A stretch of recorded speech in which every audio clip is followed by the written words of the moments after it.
Yeah. Ryan, what's happening, everybody? Hope this finds everybody well. Today, I'm joined by a legend, Mr. Tom Foxley, who I've had the privilege of knowing for a short while, but more just spent the last 15 minutes picking his brains already. But I thought I'd better get onto the podcast. So, how you getting on, mate? I am very well, thank you. Ecstatic to be here. Really looking forward to a good conversation. So yeah, can't wait. Legend. What I ask with everybody that comes on is answer these three questions. Take them as you want.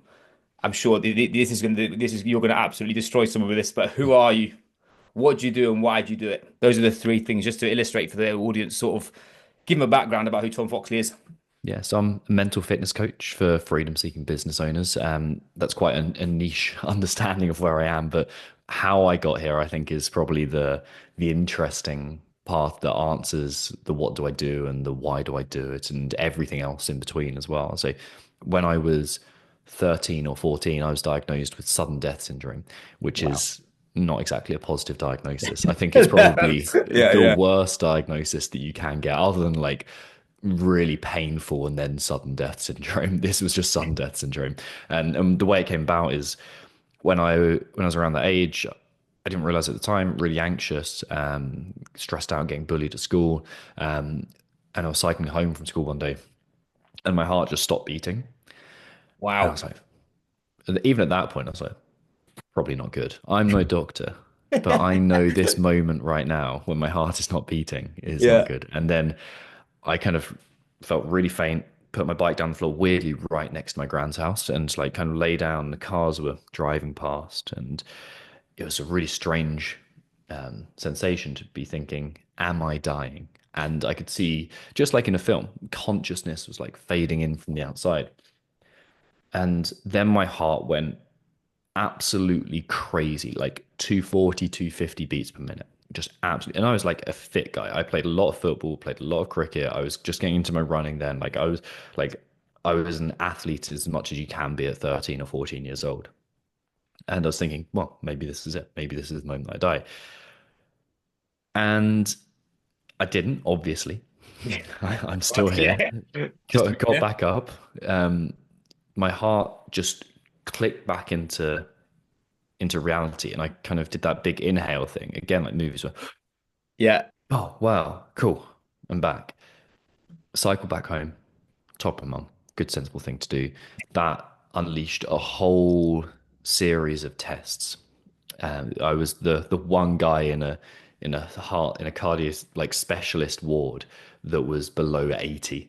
And I was just like looking around this sea of grey hair and thinking there was something different about me. And I was put on the treadmill and electrodes all over my chest and saw my heart beating live on a screen. I was like, "Wow, this is crazy." The nerd in me was loving it.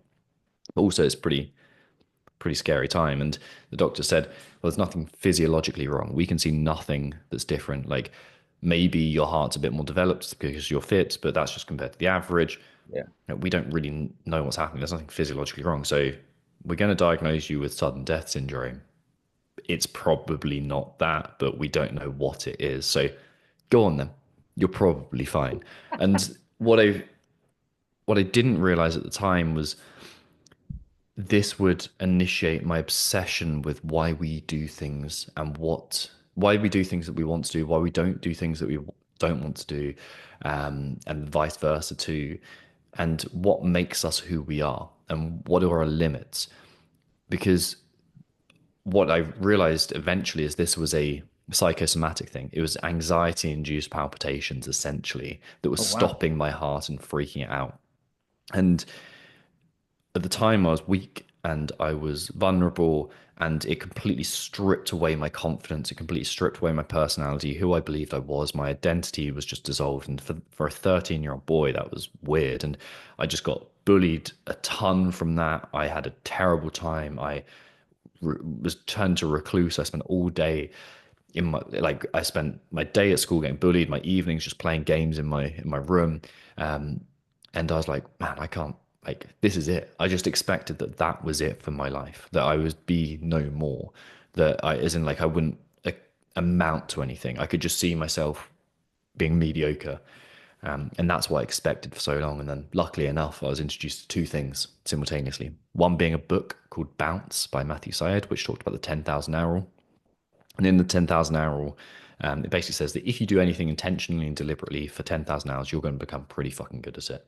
So that was the first time I thought, maybe I can change. Maybe I can be different. Maybe something else can come of this. And then I was introduced to a bloke called Bear. Now, Bear is a sick nickname. Bear was a Royal Marines commando, and is my first introduction to the military. And I was like, who is this guy who's running everywhere? Whilst he was on R&R from, I think it was Iraq he was deployed to, and he came back to work for my parents as a landscape gardener for a couple of weeks whilst should have been resting or recovering, but he was earning a bit of cash.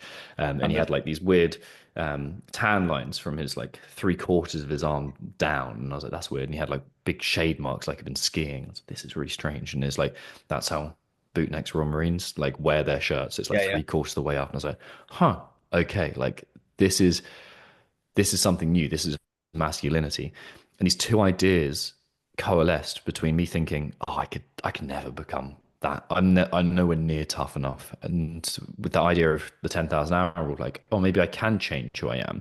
And these two things kind of fought with each other until I went, you know what? Maybe there's something more that I can be. And that was the first time a belief ever shifted in my mind. And it opened me up to maybe I can change my life. Maybe I don't have to accept my fate. Maybe I can have an exceptional, extraordinary life, not one of mediocrity and what's expected of me. And that created that. Since then, I became Royal Marines Commando. I've worked with elite athletes all over the world. I've helped CrossFit champions win the CrossFit Games. I've helped Brazilian Jiu Jitsu athletes kind of win the world championships. I've also transferred into the world of business and helped people create freedom for themselves. And it all happened because of that sudden death syndrome, because I learned that, you know what, we can become more than we ever expected. We can create the life that we want. We can consciously create our freedom. Massive. Mate, there's so much to unpack in there, mate. Just being told you got sudden death syndrome at 13, that would have absolutely snapped me personally. I'm a hypochondriac, mate. If a big kid had warts on his hands, mate, I was running away from him, bruv. Let alone having diagnosed sudden death syndrome. But I think that massively leads into, again, from a contextual standpoint, as I said, I've not been. It's a weird thing. Podcasts and social media is a weird thing because I feel like I've been part of your life for like a year, but I haven't. Me and you have sort of been around the fringes, but there's so many correlative um, episodes that have gone through your military. Like I had the same identity shift when I left professional rugby, and then you similarly. I'd love to explore a little bit more around the military side of things for you because I feel from the outside looking in, you're quite an oxymoron. When it comes to what I find when it comes down to ex-military personnel, you've got two sides of the coin. There's some that seem to be able to leave and do what you're doing. They've got emotional disengagement from the identity of I am a Royal Marine and that's all I am. You've got like we were talking about offline a minute ago about you're now a new dad, business owner, friend, Mm-hmm. husband, and you've got this ability to shift between them. But then there's also a lot of people who leave the military, and I think it's not just the military; it's also from any sort of high elite professional environment where they struggle to recognize what freedom is. Like from what you were mentioning for the past couple of minutes of how that sort of shaped you. I'd love to explore a little bit more because I know the story about you in the military, but I'd love you to explain to the listeners too. I think the thing that connected me with your story massively was your vulnerability. And I think that's something that's not usually the norm for someone that says if you're a Royal Marine, you have to just be like a stone cold killer, cold as ice the whole time. Where I'm friends with I've just worked with a friend of mine, Gareth Timmins, who wrote a book Yeah, called no. 0.1%, Yeah. legend. Similarly, his context around elite level mental performance is such a vulnerable place, and I think that's why I resonate with your message so much. Is you're very calm and collected and soft. Like I remember in one of your podcasts, you used elegance was a term you used for high performance, which massively, especially on that lovely microphone of yours, mate, actually rang in my ears. True, but for you, like I said, you're quite it's quite you're very self aware.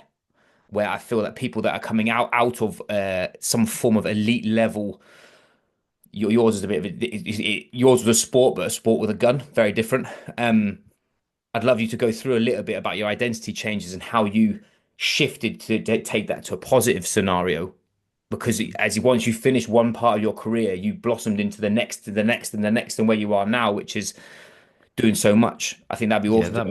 makes it seem very consciously constructed, or no, not even conscious. It was consciously constructed. It makes it seem very easy, the transitions, but they're really clunky. I think any transition in your life is going to be more than clunky. It's going to be really disturbing and upsetting. Like, because what actually happens is, from mentality perspective, if you do well at something, you usually construct your identity around being that type of person. And to become a Royal Marines commander, you have to have that identification. You are given a set of ethos and values and commando spirit to represent. And if you come up against challenges and you don't know what to do, you just refer to these guidelines that you're forced to memorize. And it's like, oh, what do I do here? Oh, courage. That's something that's prioritized. Oh, what do I do here? Oh, cheerfulness in the face of adversity. It's you've got a solution for it. And the reason the core works so well is because you've got however many thousand people are in there at the moment, all believing the same things, all acting the same way. And what that means for you is you don't have to think individually, and nor should you there too much. You should Mm. have your individual strengths and weaknesses and your particular assets, but you shouldn't be just doing your own thing. You want a group of people. They've had 300 over 360 years now of ability to create that type of person. They know what works. So you take on this personality, and it's the same in business too. Like, I'm a businessman. This is what I do. So to leave that and to go into your next process of evolution, you need to let the old version of you die. Mm. You need to let is why you've got the death and rebirth mythology all throughout the world. Like, this is phoenixes rise from the ashes. I've never been a phoenix, but I'm guessing it's pretty fucking painful to burn alive and then rise from your ashes. The snake sheds its skin. Give me Like, 1 second, 1 second. My bloody thing. Give me 2 seconds. that's right. Sorry, back in the game, the everyman just came. Sorry, bro.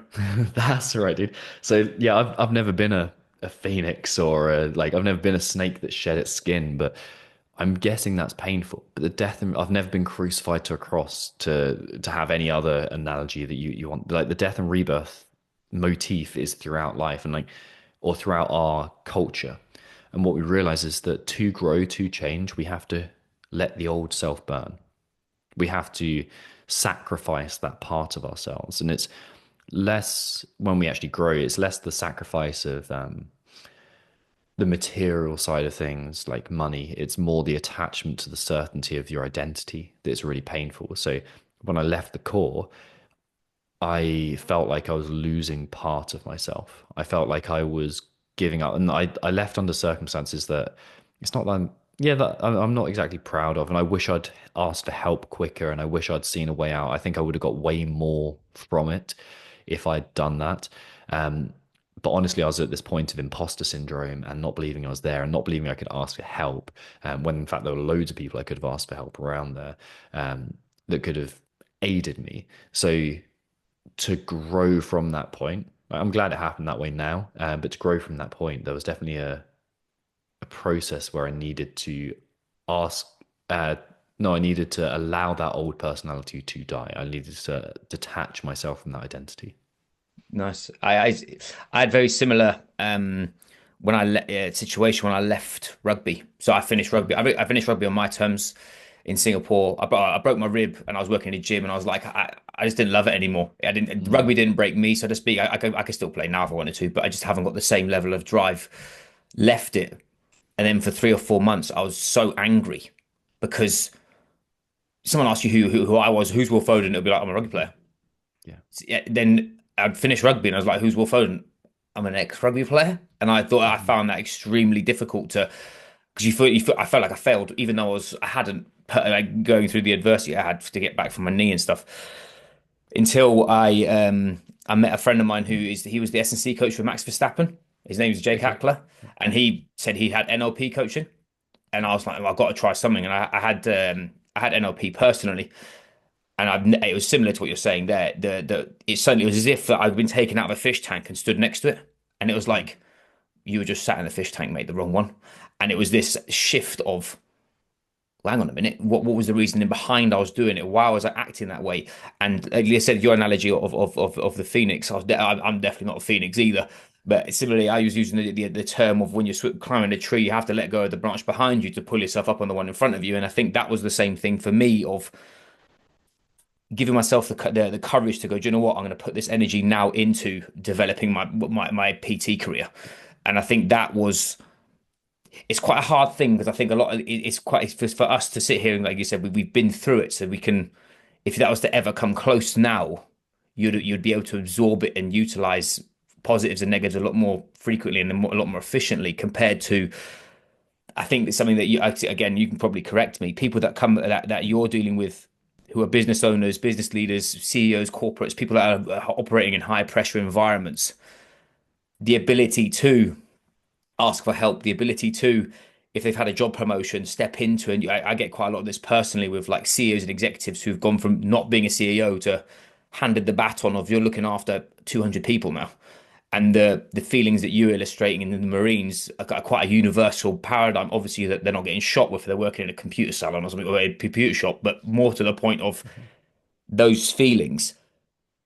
What if you again if you're stepping back and you were to look back into your military career and you were to give the one piece of advice to somebody who's going through that position of being unsure and uncertain about what direction to take, what would you say they should be doing? So I think that'd be quite a good point for those listening who I know are they're dealing with the I can't ask for help or I'm an imposter or they're feeling burnt out or overwhelmed because they can't make a decision. If you were stepping back to the old version of Tom, what would you say to them? Oh, that version of me, and I think it's the same for everyone. We know exactly what we want to be doing. Like I knew one of the reasons that I ended up leaving the Corps is because I was being pushed down this PTI route, the physical training instructor route, and like you're fit, you should wear a tiny white vest and tiny white Very, very shorts tiny and white shout at shorts. people. Yeah, which I would have been into the outfit, but I wouldn't like the job. I was like, I don't want to be doing that. Like I don't like that's not why I joined the Marines. And there's part of it where it's like you have to do the job you're given. I get that, and I should have like I should if I was going to do it again, I would have just put myself into that course and just absolutely nailed it and then gone back to what I wanted and seeing it as a temporary thing. But at that time, I knew exactly what I wanted to do. Like I was really into the amphibious assault side of things. Like, that's what I loved. There was something about it, like even being dragged through the River Tyne and getting a horrendous like basically dysentery that we all got that are doing this amphibious exercise. Like there's something about it I really liked. It was cool. It was really sick. It like Yeah. gave ideas of like D-Day and it gave me the ideas of like this stealthy kind of cool shit of landing craft and like Like yeah, the adverts it's that just I just literally yeah. had the Royal Marines advert come out of him flying in a boat at night and fucking sniper rifles and all this other shit. Yeah. Yeah, yeah. It's that kind of shit. And like in your final ex or in our final exercise, I'm not sure if they still do it the same. Like it was night vision goggles, it was amphibious assault, it was creeping around the dark, fully like blacked out cam cream. It was like all the cool shit. And I was like, this is what I'm in here for. And then like explosions everywhere. And it was like they put pyrotechnics in here, like cool shit. Like that was the stuff that I loved. And there's certain things in our lives that provide us meaning. And all too often we're doing what's expedient. And Jordan Peterson talks about this incredibly eloquently, but we're always presented with two options. Expedience is getting the result, it's doing the thing, it's winning the logical and rational version of success. It's increasing your turnover by 10%. It's reducing expenses by X%. It's running a business that scales. And then we have what's meaningful. A meaning is a different kind of thing. It's a different entity for us. And meaning for me at that point was amphibious assaults. It was like, yeah, it was all that kind of shit. And then we get these opportunities in business too, or whatever we decide to do, where we have the expedient option, build the business that scales. But for me, building a life of freedom is what's meaningful. It's having the choice to spend it with my daughter, like similar to you, first couple of hours of the day. That's daddy daughter's time. We get it together. It's mountaineering, going to Pakistan, ski touring, ski mountaineering at 6,000 meters. That's it. It's being able to train. It's freedom to do cool stuff and freedom Mm. from doing the shit that everyone else thinks they have to do. And we're always presented with that choice. The rational sounds right, the meaningful feels right. And to everyone else, it will seem completely irrational. For me, the business that I want to build and that I am building doesn't scale very well. It's deeply intimate. It's all reliant on me, but it's what feels right and it's what allows me to operate at my best. It's not writing a template program for people and sending it on it. It's investing time with them Nice. and it's getting to know them because that is meaningful to me. I'm a craftsman. I'm not an empire builder. There's a different thing. So when we start pursuing meaning, the world simplifies and we stop being presented with these myriad different opportunities. The path is narrow. Whereas when it's expedient, it feels off. It feels like it's not us. It feels inauthentic. But the authentic path is meaning. It's like this is what's right for me. And it's very much feeling based. So to go back to your question of like what would I have said, it's like follow meaning. What do you find meaningful? What does your heart say? Because we're so rational. Like as Carl Jung said so many years ago, almost a century ago, we are intellectually rich but spiritually broke. And what he meant by that is we can rationalize things, we can use our scientific world lens, but we've forgotten to feel our way forwards. And emotions, like there's this like kind of idea that the conscious mind can process around 40 to 50 bits of information per second, whereas the unconscious mind, including our emotions, is around 14 million bits of information per second. It's like let's tap into that Yeah, because yeah. that is telling us far more than anything else ever could do. Right then. This rabbit hole, mate. Let's get into that. I think the last 2 minutes, mate, everyone's gone fucking hell. Here we go. I'm gonna give you a shameless plug. You've written an absolute banging blog post on craftsman versus being building an empire, and that I think I'd love to explore that with you because I think yeah, you've been on multiple different evolutions. I'd love you to go through for the audience to be clear. Tom built a fucking savage business coaching, CrossFit, world champions, BJJ, all this other shit, and then pulled the ripcord very drastically. Not there wasn't like an ease into it. There was like fucking pull the pin and let it out the window job to then realign your vision of what you've got now, which is so sick and very inspiring. What two things. I'd love you to explore that piece of how you were. I feel again. You please challenge me if it's the wrong way around. When you were the old Tom Foxley business of S&C vibe, that was more the empire side of things. Where now you're very much flipping it round to the craftsman, meaning deep connection. I think I've personally that's been my biggest bottleneck. It's because I refuse to just give blanket information to to specific circumstance, and I found that extremely difficult um to be able to communicate when I was just we had an evolution inside my business. We were the Station Collective, which is more athlete performance, where now I work around the full leadership spectrum around person, professional, and the physical side of things. Exactly what you're saying. I fully appreciate the bottlenecks within that time and all that kind of jazz. But I think I'd love you to go over what happened from your previous business, how that was more the empire kind of thing, and now from the craftsman, and how other people can, what are the telltale signs that something needs to change? Because that is, I think that most people don't know what they don't know until they listen to the way that you a really nice way of articulating, and I think that gives people a lot of courage to step into. Actually, I'm not doing the wrong thing. The right thing is what I need, not what the right thing, what Instagram reel 747 million fucking views on tells me to do, you know?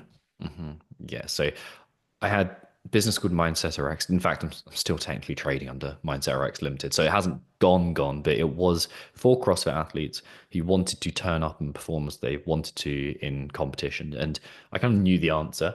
And I've been lucky enough to figure out myself and then help people do it. And I'd worked with a ton of CrossFit athletes, kind of coaching CrossFit. And then I'd have conversations with them between the sets.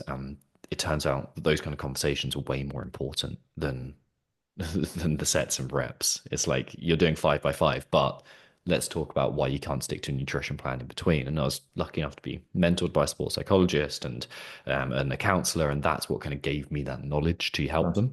So that just naturally scaled.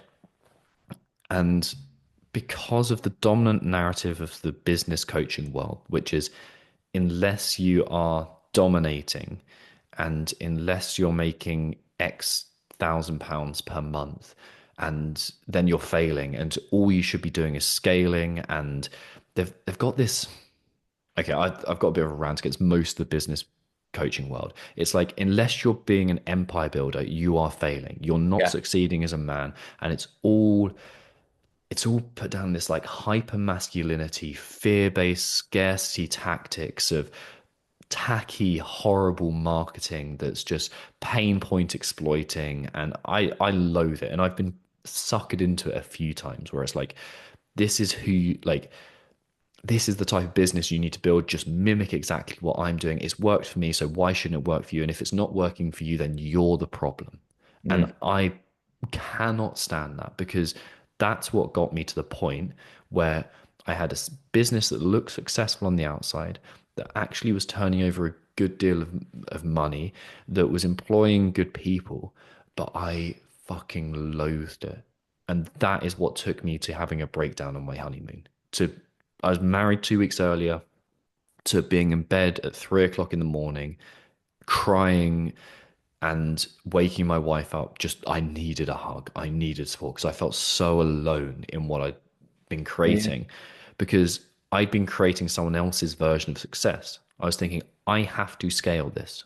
I have to make this. I was playing someone else's game. I was being inauthentic. I was doing what's expedient, not what's meaningful. Mm, And on that holiday, I was having, let me go back a little bit as well. I was having to force success. That's one of the key insights. Everything was forced. None of it felt like it came from a natural place. And there's force and effort that is difficult to do, but then there's effortless effort.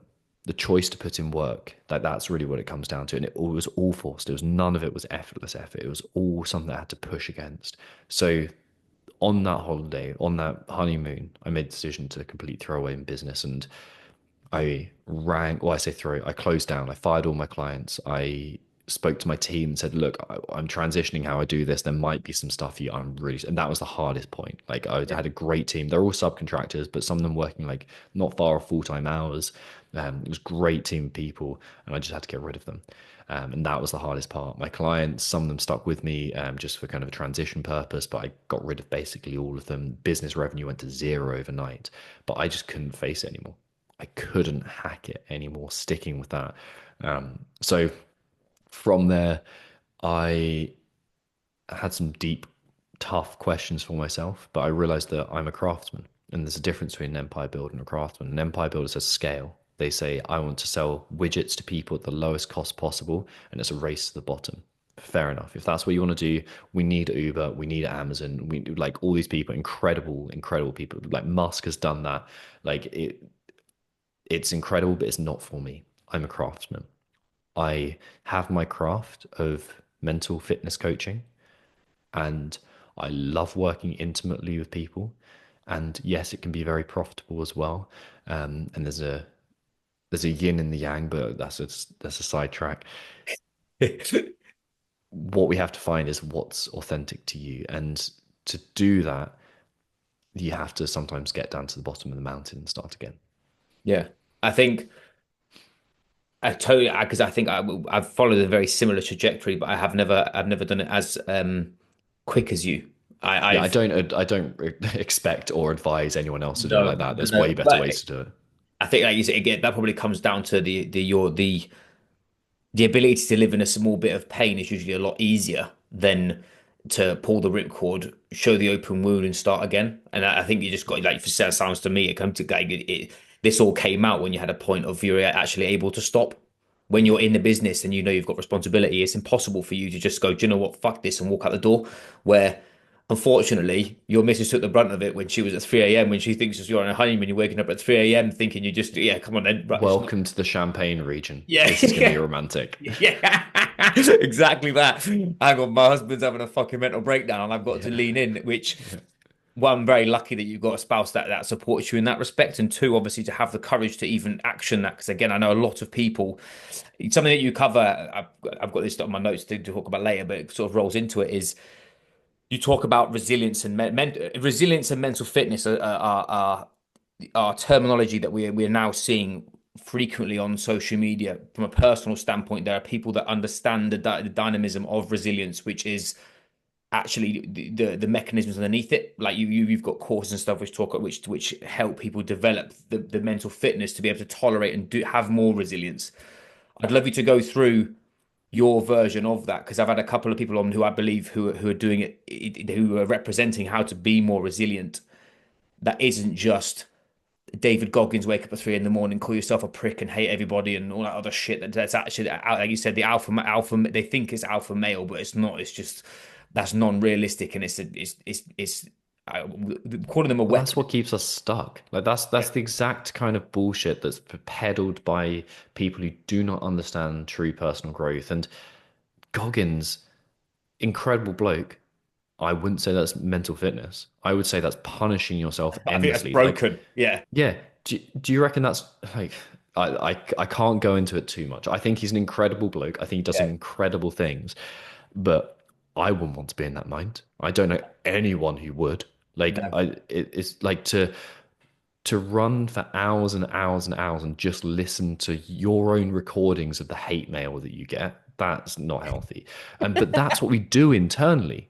yeah, yeah. That's how we motivate ourselves. That's how we've been taught in the mental health space, or it's more the discipline side of like just grit your teeth and get on with it. Like that the way you have to motivate yourself is by calling yourself a prick and driving yourself forwards and self-loathing until you do the work. But that is completely unsustainable, and that's what leads us to the point where we have nothing left to give, and that's what ends up in the place where we want to work, we know we should be putting the effort in, but we can't make ourselves do it because we've used up all the fuel of self-hatred that we can create. Yeah, yeah. I've forgotten your original question, mate. Going back to Oh, your mental fitness and resilient. Yeah. mental fitness and resilience, I'd love you to explore your ethos around both of those that terminology, because like you said, I'm a big principle of understanding is throughout every bit of process of I use, whether it's from a physiological standpoint, a mental performance standpoint, human behavior standpoint, whatever. It's all frameworks.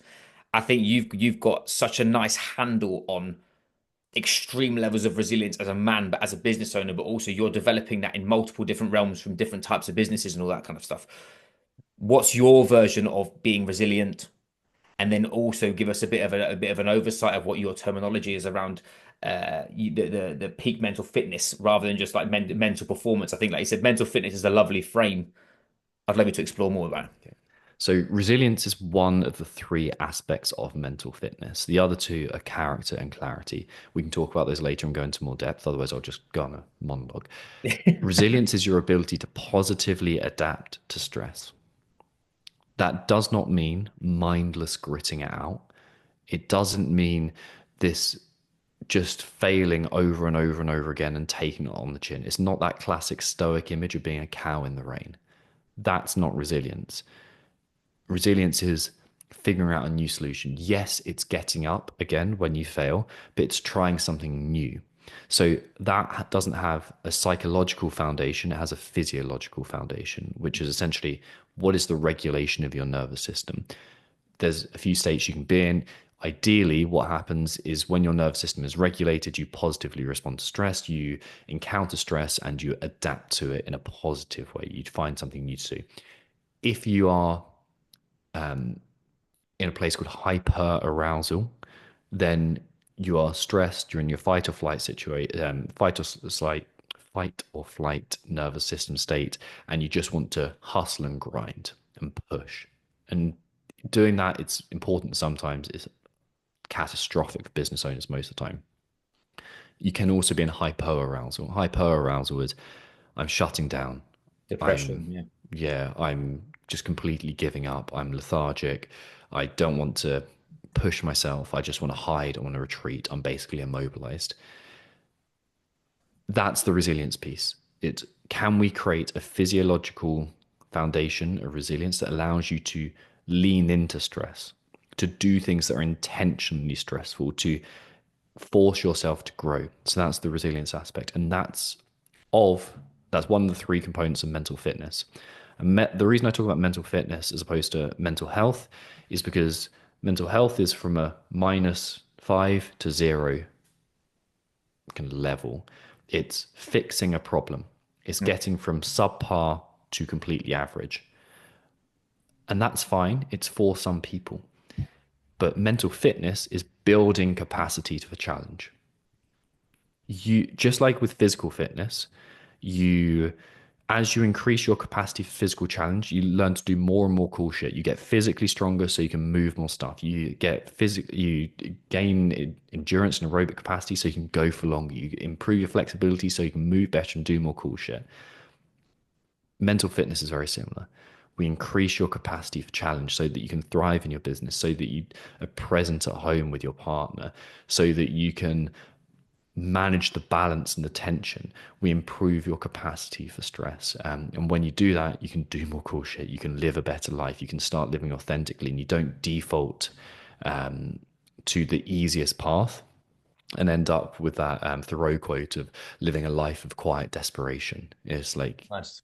we want to engage fully because life is such a fucking gift, man. It's like with like how lucky are you to have this beautiful opportunity to really thrive, and why would you like it's such a shame to give in to the norm of what society deems the right path Yeah. and to miss the opportunity to do what your heart is calling for you to do, to build the business you want, to build the life that you want, to consciously create a life that you adore, rather than becoming, as Pink Floyd called it, comfortably numb, which I think so many people are. It's like, Absolutely. I'm comfortable, but I'm completely disengaged with my life. And in the UK, we have a real problem with it. It's so pervasive. It's like work from until you're 65 and sit down and wait to die.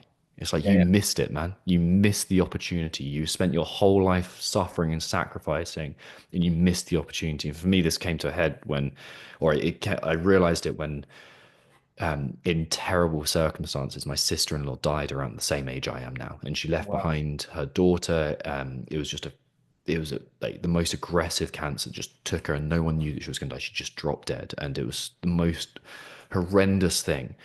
She left behind my brother and obviously my niece when my niece was 2, and it was horrendous. But from the only way that I can pull a positive from that is you get one fucking shot at this, and to delay joy and to delay living is a tragedy.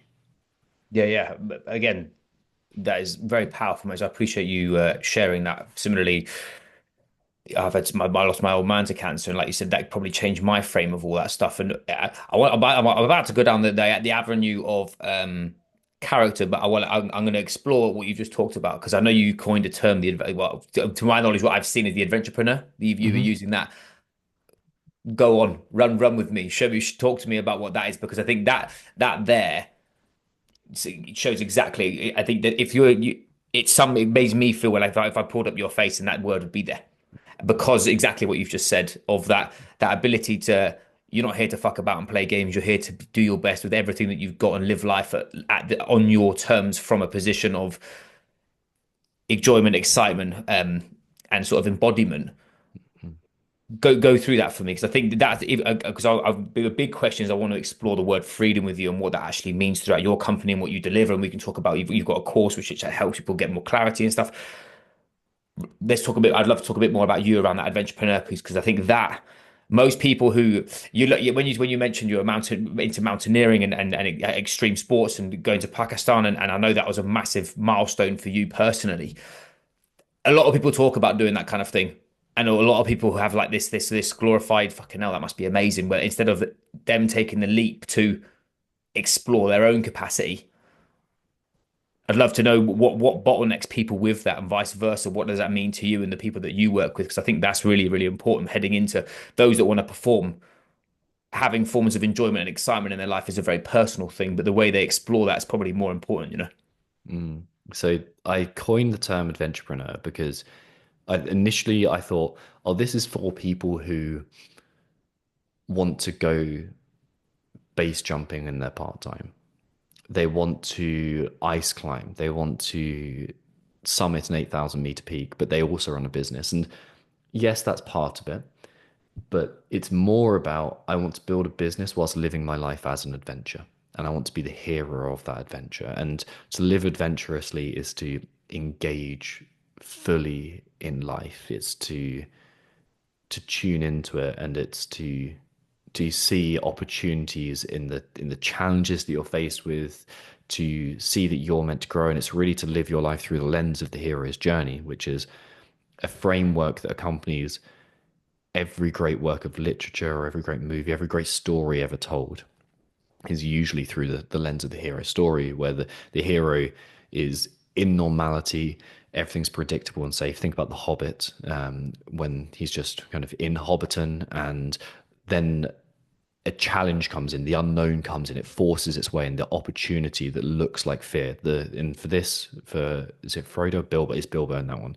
Yeah. The Hobbit and the dwarves crash into his house, they disrupt everything, they disrupt order, and from there he's invited on a journey. And and this is the opportunity, this is the call to adventure that we're given and that we're presented with. And maybe that in your mind is the part of you whispering to you saying, mate, book the trip, do the thing. And that's the thing that keeps on presenting itself over and over and over again. And at some point, you have to go into the unknown and accept the call to adventure. And that has all kinds of opportunities in it. It has all kinds of challenges. You've got what's called the threshold challenge, something you've immediately got to get over. There's going to be things that push you and push you and push you and seem completely insurmountable. But the beautiful thing about the hero's journey lens is that with each challenge that you overcome, you become a little bit better. You reveal your innate capacity for challenge and you grow a little bit more so that as you reach tougher challenges, as your business gets to a point that you couldn't handle before, the choices get tougher, you are better than you were before. So you have the capacity. And then that is what makes a fulfilling life, that full circle that we go through. So being an entrepreneur is approaching life like that. It's to say, what is my call to adventure? And there's something interesting that came up there. I was speaking to a guy called Kevin Gaskell on my podcast 2 or 3 years ago now, and he was he's an incredible guy. He was MD of Porsche and Audi, and he BMW at one point as well. He's been an incredible businessman. He's also been to the North Pole, the South Pole solo. He's rode the Atlantic. He's done a few things that are just incredible. No, he hasn't done Everest, but he's done some incredible challenges. And I said to him, like, how do you do this? How do you run one of the biggest car companies in the world alongside taking, was it 2 months out to row across the Atlantic or whatever, 6 weeks, 4 weeks? I can't remember how do you do that? And he went, oh, you just book the trip. And that was it. He just moved on to the next question Wow. because all you have to do initially is sign up, you commit yourself. So one of the things that I do when I'm working with clients is like, what is your version of that trip? For me, it was booking the Pakistan trip. It was like, I want to go try and find a first ascent on a 6,000 meter peak and ski it. Like, I want to go to rural Pakistan and do that kind of shit, because that for me is an adventure. Yeah, That yeah. is going into life. That's what is meaningful to me. But for other people, it could be getting married. It could be popping the question. It could be starting the business that they dream of starting. It could be halving their hours. It could be retiring. Like there's so many things that, like, there's a call to adventure, and it's Yeah. not going to go anywhere. It's just it's going to present your opportunity. It's going to be the opportunity to live your life as an adventure, and that you need and that you're dying out for. Nice. I think I personally connect with that with regards to I speak a lot of the stuff I talk around is about my business because my business is very connected to who I am and what I do, and that extremity will expand your capacity. And like you said, it is not like you said the 6,000 meters elevation and skiing down that is totally alien to me personally. I snowboarded a couple of times, but I can tell those that are listening should take that story and make it personal to you because it sounds like you said. Me and you've had conversations about this offline before about like how long you taken to plan that, commit to it, get all the kit for it, do all the bits that wasn't just a flippant like, do you know what, mate? You're gonna, sorry, sweetheart, I'm out. I'm just going away for a couple of weeks. I'll see you later. That was your. Interesting to also explore that in relation to a lot of people that again you sound like you massively operate in similar spaces with people that are highly driven, highly ambitious. They complete the thing and then they have this like minor depression of actually now I'm a bit lost because I haven't got that thing anymore. For you, how do you reframe that to go to the next thing? You can use your ski chip or use anything that you've done. It's that you get to the top of the mountain and there's also another mountain to climb kind of thing. I think quite a few people, what they'll do is they'll get to the top and they just go whoop, straight back to because it's easy. They want to be under pressure because it gives them drive, determination, and that kind of stuff. How does someone get away from that position, if you know what I mean? But how does someone get away from the constant pushing? Yeah, yeah. You listen to your emotions. Like this is why the discipline mentality, and again, like to pull another name from the manosphere, like of Jocko Willink, discipline equals freedom. Yeah, I 100% get that. I think structure equals freedom more than that, but Yeah. discipline, that discipline's really important. But one of the things that does is, or one of the ways it gets misinterpreted is you've got to shut out your emotions, and as soon as emotions come up, you've got to push them away. But your emotions are the most evolutionarily old form of information that you can get, and it's hardwired into your body. The rational mind only evolved very recently, the ability to use language to describe a situation, to think rationally. Even on it's on the parts responsible for that are typically on the outside of our brain. They evolved later. Whereas the parts at the heart of it, firstly it's like nervous system, and then it's the emotional mind outside, or the emotional brain outside of that.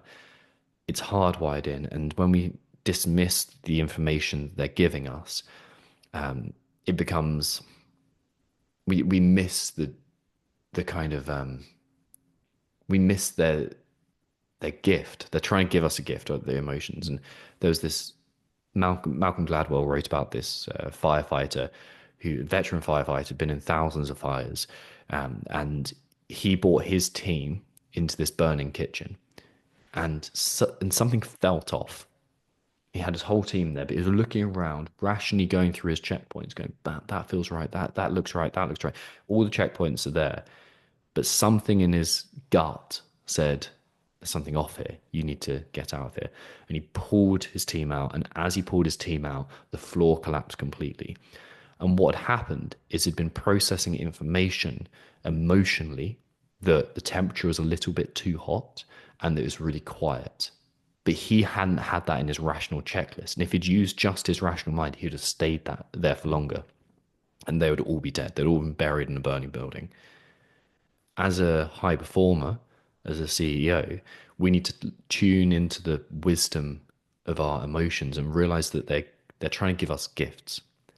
They're trying to present us with opportunities. They're trying to tell us things that the rational mind can't comprehend. And it's Mm. not that we always give in to emotions. There's loads of times where you do need to put them aside, but to understand what they're trying to tell us. For example, fear is saying, you're not paying attention to something that you need to be paying attention to. It's like, hey, idiot, look at this. That's what Yeah. fear and anxiety say. Sadness is, there's a boundary that you need to let go of, or there's something you need to let go of. Anger is like, there's a boundary that has been crossed. You need to defend yourself. So each emotion, and there's five primary emotions. The rest are kind of blends of the others, but there's five primary emotions. Each emotion has a gift that we're trying to pay attention to. So when we're given that kind of when we have that feedback of, oh, I've got to the top of a mountain and now I'm feeling low, we need to learn from that emotion. We need to be more inquisitive, because we're getting feedback that we're dismissing, and the activity that we might pursue from there is often just distraction from what we really need to feel. Nice, awesome. Because it's similarly, I was always taught that emotions are signals, and they're not. They're like you said. It sounds to me again. Correct me if I'm wrong. That's what it feels like when someone mentions gut instinct. You don't know what your gut's actually telling you because it's not actually a thing, but there's something underneath. There's an emotion happening underneath that you need to explore. And I personally had that again. My previous relationship was very toxic, and it took me 3 years and nearly getting killed, saving a life, to realize I was in the wrong position. I should have rationally 3 years before we both knew it was the wrong thing. But my mind at the beginning was I can survive this and I need to protect her because I've been with her since I was 18. Fast forward, me with there'll be a lot of I've now been learned that actually your gut and your wisdom aren't just aren't just an inactive thing. That they're it's meaningful, and like you said, giving yourself time and space to explore that and the reasons behind you're getting those emotions sounds like this is the where it reverts back to your craftsman and empire builder, but it's on a personal level of you're either willing to put work in to find the next 1% of your performance and to become more self-aware, because self-awareness is just peeling an onion. It just gets worse and worse is the wrong term, but it just gets more and more of you become more hyper aware so you can navigate at a faster speed. The relationship or the gut feeling that I assume that quite a lot of the people that you work with, they come to you with a bottleneck. They know there's a bottleneck, but they've got absolutely no idea what that actually means. And that's probably where you come in for them is you're the intercept of, okay, cool, let's put these out on the table and I'm going to show you how to put these back in the box properly. And then you're going to take your box and you're going to run with it. Is that correct? Yeah, there's two kind of things that happen. One is everything on the surface looks great. These are the two reasons people end up working with me. Everything on the surface looks great, but something feels off. Why am I not satisfied? Because I've got the house, the job, the business, the kids, the signs of wealth, the status, everything looks good, but something internally feels off. That's one reason people come to work with me. The other one is I'm hitting a glass ceiling. I don't know what that limitation is. I know I have the capacity. I know I have the potential. I know that there's something in me that I'm not fully expressing, but I can't get through that resistance. And then we look at the limitation of, is this a resilience problem? Are you not positively adapting to stress? Is your nervous system absolutely fucked? And are you kind of completely dysregulated? Is this a clarity thing? Can you see the world and the emotions clearly? Okay, so do you have a vision? Do you have goals? Do you have a purpose? Do you have a way of acting, character skills that you want to build out? And then finally, is okay, or could it be a character lack? Like, are you becoming the person that you're meant to be, or are you shying away from that opportunity? So that's what we look into, and those are basically to make that very practical. It's physiology, psychology, and philosophy. Those are the areas that we work in. Wicked man. We didn't get to last point, and then I'll let you run because I know you got to get some lunch. You got another call soon. We did your pillars of resilience and clarity. Character. Just if you could just frame your version of character for the audience, and then I'll close up there. Yeah, sure. So character is so once more, it's becoming who you're meant to be. You have a unique, authentic expression of you. And authentic sometimes sounds a bit wishy-washy, but what I really mean is there's a real you, a true you, a self-leadership version of you that is trying to express itself. Um, and the character aspect is, can we articulate that first of all, and then begin walking the steps and developing those character skills? So the way I view things in terms of character skills like discipline, fortitude, compassion, creativity are they are skills that we develop just like you'd develop the ability to hold a handstand or fire a bow and arrow or like name a billion other skills or hit a golf ball or whatever it is. You're nappy at 4 in the morning with your eyes closed. To simple now, mate. Simple. Um, so they are reps that we put in. And from there, we just construct a character skill training plan. It's like, oh, you think you need to be more disciplined? Well, firstly, I'm going to give you the benefit of the doubt, and we're just going to say maybe you know that, like maybe it's not, but let's try that. How do we put that into a character skill training plan? So, what are your sets and reps, and go out and do them. And that inevitably makes you more disciplined in that scenario, or creative. Let's put in the sets and reps being creative, or let's put in the sets and reps being patient. And it's through that means that we become who we're meant to be.